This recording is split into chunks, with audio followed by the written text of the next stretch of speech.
அன்பார்ந்த பாரத தேசத்தின் புதல்வர்களே புதல்விகளே வணக்கம். நான் சக்கரா பிரபாகரன் உரையாற்றுகின்றேன். இன்று 2026ஆம் ஆண்டுக்கான குரு பௌர்ணமி தினம். அனைவருக்கும் எனது குரு பௌர்ணமி நல்வாழ்த்துக்கள். ஆன்மீகத்தில் சடங்குகள் முக்கிய பங்கு வகிக்கின்றன. சடங்குகளுக்கு பிறகு நம்பிக்கைகள் முக்கிய பங்கு வகிக்கின்றன. அந்த சடங்குகள் மற்றும் நம்பிக்கைகளை பற்றி என்னோட கருத்தை பதிவு செய்ய விரும்புகின்றேன். எனது வீட்டில் அருகில் வாழும் ஒரு பெரிய அம்மா, அவங்க தனது கணவரை இழந்து விட்டாங்க. ஒரு 8-10 வருஷத்துக்கு முன்னாடி இருக்கும்னு நினைக்கிறேன். அவங்க வெளியில் போவாங்க கடைகளுக்கு ஏதாச்சும் இல்லை வாக்கிங் அப்படின்னு. சாயங்காலத்தில் போகும்போது நான் ஒரு நாள் வண்டி எடுத்து நானும் கிளம்பும்போது, சார் கிளம்புறாரு, நான் எதிர்த்தாப்புல வந்துன்னு இருக்கேன் அப்படின்னு என்கிட்ட சொன்னாங்க. அதனால் என்னம்மா இருக்குது, நீங்கள் கிளம்புங்க, போயிட்டு வாங்க, நீங்கள் தினமும் போயிட்டு வாங்க, நான் பார்ப்பேன், அதனால் எந்த இது இல்லைங்கம்மா, எனக்கு நான் அப்படிலாம் நினைக்கிறது இல்லை. ஏன்னா நமது சமுதாயத்தில் சில பேர் அவங்களாம் எழுத்தாப்பில் வந்தாங்கன்னா அபசகுணமாக நினைப்பாங்க கிளம்பும்போது. அதற்காக அந்த பெரியம்மா சொன்னாங்க. நான் அதை நிராகரித்தேன். ஏன்னா சடங்குகள் அனைத்து சடங்குகளும் நம் பிறப்புலேருந்து இறப்பு வரைக்கும் இருக்கிற பொதுவான சடங்குகள், நம்ம சமுதாயத்தில் இருக்கிற சடங்குகள் அனைத்தும் பஞ்சபூதங்களை சார்ந்தே வேலை செய்கின்றன. சடங்குகள்லாம் என்ன? பஞ்சபூதங்களை நன்றாக பிரதிபலிக்கிறது. ஒருவருடைய கர்மாவை சார்ந்து அவர் வாழ்ந்து கொண்டு இருக்கும்போது அவருடைய பஞ்சபூதங்களை, உடல் சார்ந்த பஞ்சபூதங்களை நன்றாக பிரதிபலிக்க செய்வது, இதுவே சடங்கு. சடங்கு செஞ்சிட்டா நம்ம எல்லாத்துலேயும் வெற்றி பெற்றுருவோம், எல்லாம் சரியாயிடும்ன்ற மாதிரி எதுவும் இல்லைங்க. நீங்கள் அவங்கவுங்க வாழ்க்கையிலே எடுத்து பார்க்கலாம், அது மாதிரி கிடையாது. சடங்குகள் ஒரு உத்வேகம் தரும், ஒரு பாதுகாப்பு உணர்வை ஊக்குவிக்கும், அவ்வளோதான். ஒரு பசங்க படிக்கிறாங்கன்னா கோயிலுக்கு போயிட்டு சாமி கும்பிட்டு, சில இடத்துல நம்பர்லாம் எழுதி வைப்பாங்க, சில ஊரில் பழக்கம் கோயிலில், அவங்களோட பரீட்சை நம்பரு, அந்த ரெஜிஸ்ட்ரேஷன் நம்பரு, அது மாதிரி ஒரு இதுதானே தவிர அதுக்காக நம்ம படிக்காமல் இருந்தால் அவங்க எதிர்பார்க்குற மதிப்பெண் பரீட்சையில் பெற முடியாது. அதே மாதிரி தான் வாழ்க்கையில் அனைத்து இதில் மாணவர் பருவத்திலேருந்து பெரியவங்களானாலும் எல்லாமே திருமண சடங்குகள் இப்படி நடக்கிற திருமணங்களே கிட்டத்தட்ட பெரும்பாலும் நன்றாக இருக்கிறது. இருந்தபோதும் சில இதில் பிரச்சனைகள் இருக்குது. அது மாதிரி சில எதிர்பாராத பிரச்சனைகள் ஏற்படுகின்றன. நம்ம சடங்குகள் செஞ்சால் கூட ஒரு 90-95% நன்றாக இருக்குன்ற மாதிரி நம்ம பண்ணலாம். அது மாதிரி இறப்பு சடங்குகள் வரைக்கும் எல்லாமே உண்டுங்க. சடங்குகள் செய்யறதாலே எல்லாம் நம்ம வெற்றி பெற்றுவோன்றது கிடையாது. அதுக்கு எடுத்துக்காட்டு உதாரணத்தோடு தான் இப்போ அவங்க என்கிட்ட கணவரை இழந்து ஒரு அம்மா என்கிட்ட பேசும்போது நான் சொன்னேன்.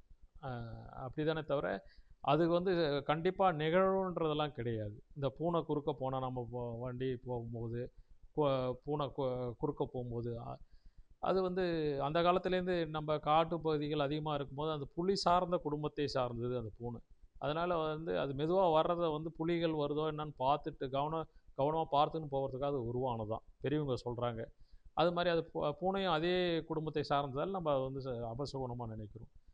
அதில் சடங்குகள் செய்கிறது, நம்பிக்கைகள் எல்லாமே நம்ம வாழ்க்கையை 100% வெற்றி பெறுன்றது கிடையாதுங்க. சடங்குகள் பஞ்சபூதங்களை நன்றாக பிரதிபலிப்பது தான் சடங்குகளினுடைய வேலை, அடிப்படை வேலை.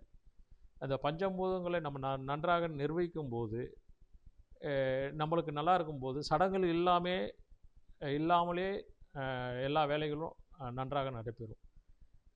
நம்ம உடம்பில் சற்றேறக்குறைய 70-72% தண்ணீர் சார்ந்து இருக்கின்றாங்க, 12% மண் பூமியை சார்ந்து இருக்கின்றாங்க, நெருப்பு சார்ந்த ஒரு 4%, காற்று சார்ந்த ஒரு 6%, ஆகாயத்தை சார்ந்த ஒரு 6% அப்படின்னும்போது, இது எல்லாமே இந்த பஞ்சபூதங்களை நம்ம தூய்மையாக வச்சுன்னு இருக்கும்போது புதுப்பிக்கும் போது நம்ம உடலில் இருக்க பஞ்சபூதங்கள் அது நன்றாக பிரதிபலிக்கும். அதுக்கு மேல் நம்ம சடங்குகள் செய்யும்போது அந்த சடங்குகள் வந்து இந்த பஞ்சபூதங்களை மேலும் ஊக்கமுடனும் நன்றாக பிரதிபலிக்க வேலை செய்கின்றன. அவ்வளவே சடங்குகள் வந்து இப்போ அரசியல்லாம் பார்க்குறோம், சடங்குகள் நிறைய செய்கிறாங்க. ஒட்டகத்துக்கெல்லாம் சாமி கும்பிட்றாங்க கோயிலில் வச்சு. அதனால் அவங்க நினைத்தது வெற்றி பெறுதா? இல்லை அவங்க ஜெயிச்சு திருப்பி ஆட்சிக்கு வந்துடுறாங்களா? இல்லை.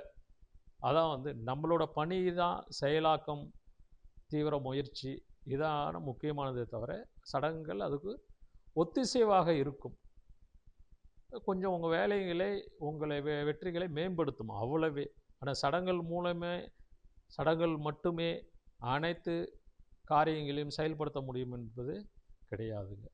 இது பாதுகாப்பு காரணங்களுக்காகவும் ஒரு நம்பிக்கை ஊட்டுவதற்காகவும் அது கலாச்சாரப்படி வர்றதால நம்ம அதுபடி செஞ்சுன்னு இருக்கிறோம். எல்லாத்துக்கும் எல்லா சடங்குகளுக்கும் அறிவியல் பின்புலம் இருக்கின்றன. அதனால் நம்ம அதை பின்பற்றி செய்கின்றோம். சடங்குகள் முக்கியமே.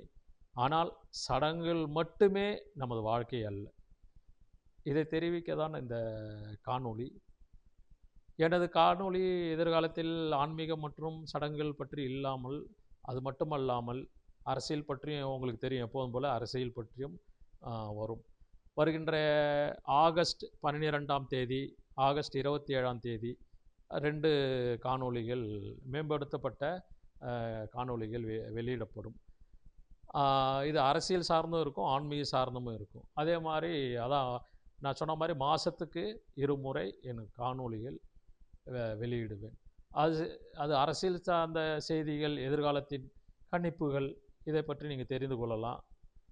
ஆன்மீக சார்ந்த செய்திகளையும் நீங்கள் தெரிந்து கொள்ளலாம்.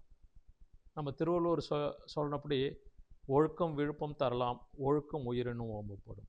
நம்ம அந்த வாழ்க்கை முறையை பின்பற்றும் போது நமக்கு நல்ல எதிர்காலமும் இருக்கும். அதுக்கு வேண்டிய எதிர் செயல், எதிர்வினை ஆற்றாமல் நாம் நமது குறிக்கோளை நோக்கி நாம் அடியெடுத்து சென்று கொண்டு இருப்போம். இப்படி பார்த்தீங்கன்னா நம்ம கடலூர் மாவட்டத்தில் நான் பிறந்து வாழ்ந்து கொண்டு இருப்போம். கடலூர் மாவட்டத்தில் நந்தனார்ன்ட்டு ஒரு சுவாமியார் சிதம்பரம் அருகில் 1100 ஆண்டுகளுக்கு முன்னர் வாழ்ந்துள்ளார். அவர் சிவன் மேல் கொண்ட ஈடுபாட்டால் அவர் வந்து கோயிலுக்கு சாமி கும்பிட வரும்போது பல இடையூறுகள் அது எல்லாமே தாண்டி வரும்போது அந்த கோயிலுக்கு முன்னாடி இருக்கிற நந்தீஸ்வரர் நந்தி வந்து அப்படி நவந்துங்களாம். நந்தி சுவாமிகள் நவந்து அவருக்கு நேரடியாக லிங்கத்தை பார்த்து, சிவனை பார்த்து சாமி கும்பிடுவதற்கு அருள் பாலித்தாராம். அதனால்தான் அவர் பேரே நந்தனார் சுவாமிகள்னு வந்தது.